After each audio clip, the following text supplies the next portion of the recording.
মহিলার বডি একরকম, বডির সাথে রক্ত কম এবং গোস্তের টুকরা বের হয়ে আসছে।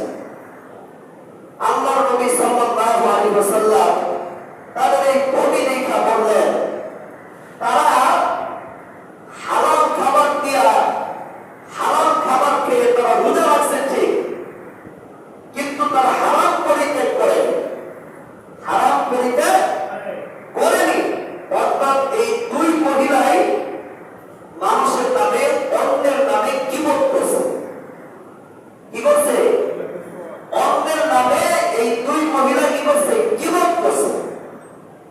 গীবত করা মানে হলো মরা মৃত ভাইয়ের শরীরের গোস্ত খাওয়া।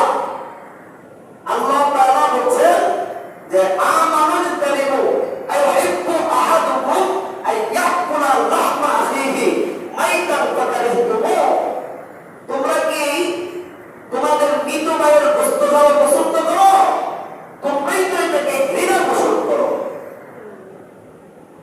গীবত করা মানে হলো মৃত ভাইয়ের শরীরের গোস্ত খাওয়া।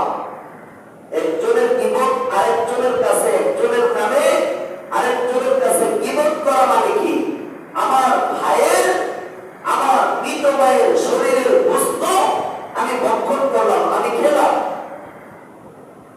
আল্লাহ নবী কই এরা হালাল খাবার খায় রোজা রাখছে ঠিক, কিন্তু এরা গীবত পরিত্যাগ করেনি।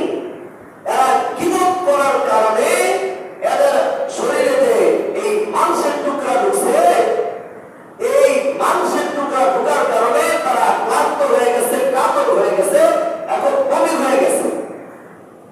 এখন তারা সুস্থ হয়ে যাবে। কি হয়ে যাবে? সুস্থ হয়ে যাবে যদি তারা তওবা করে। আল্লাহ বলছে ইন্নাল্লাহা তাওয়াবুর রহিম,